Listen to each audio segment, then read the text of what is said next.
নিয়ে অনেক ব্যস্ত আছি। আমি যেহেতু অনেক ক্লোদিং ব্র্যান্ডের সাথে আছি, সো কাজ নিয়ে ব্যস্ততা যাচ্ছে। আমি যেহেতু একজন ব্র্যান্ড প্রমোটার, বিভিন্ন ফেসবুকে যারা আসলে কাজ করছে তাদের ব্র্যান্ডগুলো নিয়ে তাদের ব্র্যান্ডকে প্রমোট করছি। সামনে যেহেতু ঈদ অ্যান্ড উইন্টার এবং আমাদের এখন আসলে একটা ফেস্টিভ সিজন, উইন্টারে তো আমাদের অনেক একটা ব্রাইডাল সিজনও ধরা হয় বাংলাদেশকে। নিজের সৌন্দর্য ধরে রাখার জন্য প্রতিদিন আসলে কি করে থাকি? আচ্ছা, সো অফকোর্স আমাদেরকে আসলে একটু মেনটেন করতেই হয়। আমরা যেহেতু প্রতিদিন মেকআপে থাকি, সো আমাদের স্কিন কেয়ার লাগে।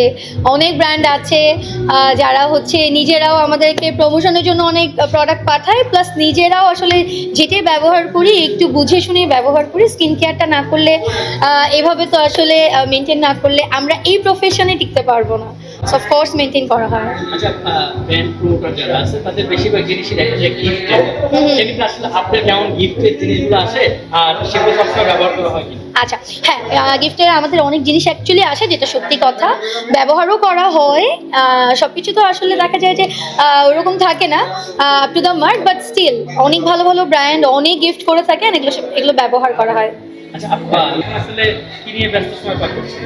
ব্যস্ত সময় আমি যেহেতু একজন ব্র্যান্ড প্রমোটার, বিভিন্ন ফেসবুকে যারা আসলে কাজ করছে তাদের ব্র্যান্ডগুলো নিয়ে তাদের ব্র্যান্ডকে প্রমোট করছি। সামনে যেহেতু ঈদ অ্যান্ড উইন্টার এবং আমাদের এখন আসলে একটা ফেস্টিভ সিজন, উইন্টারে তো আমাদের অনেক একটা ব্রাইডাল সিজনও ধরা হয় বাংলাদেশকে। সো কাজ নিয়ে অনেক ব্যস্ত আছি। আমি যেহেতু অনেক ক্লোদিং ব্র্যান্ডের সাথে আছি, সো কাজ নিয়ে ব্যস্ততা যাচ্ছে। আচ্ছা, এই যে বললেন যে ব্র্যান্ড প্রমোটার, সেটা আসলে ফেসবুকে কন্টেন্টের একটা বিষয় থাকে। সেটা আসলে ফেসবুকে আসা কবে থেকে বা কন্টেন্ট তৈরি করা শুরু করেছেন কবে থেকে? আচ্ছা, সো কন্টেন্ট ক্রিয়েটর এবং ব্র্যান্ড প্রমোটার সেক্টর দুইটা একদমই ভিন্ন। যারা কন্টেন্ট ক্রিয়েট করে তাদের মোটিভ বা তারা অ্যাকচুয়ালি কন্টেন্ট বেস থাকে। আমি যারা বিজনেস করছে ফেসবুকে তাদের ব্র্যান্ডকে আমি প্রমোট করি, এটা হচ্ছে আমার কাজ। অ্যান্ড আমি 2020 থেকে লকডাউন থেকে আছি, অ্যান্ড তখন থেকে স্টিল আমার জার্নি আর কি এই পর্যন্ত। লকডাউনেই আসলে আমাদের স্টার্ট হয়েছিল। কখনোই কল্পনা করিনি ফেসবুকে আসলে এরকম একটা প্ল্যাটফর্ম হবে, ফেসবুকে ইনকামের রাস্তাটা এরকম হবে। I was full time corporate lady. আমি 2012 সাল থেকে একদম 2020 পর্যন্ত টানা কর্পোরেট জবেই ছিলাম। দেন যখন লকডাউনে ঘরে বসে চিন্তা করলাম যে নিজে একটা বিজনেস করি, তখন মাত্র ফেসবুক স্টার্ট হয়েছে, মাত্র পেজ।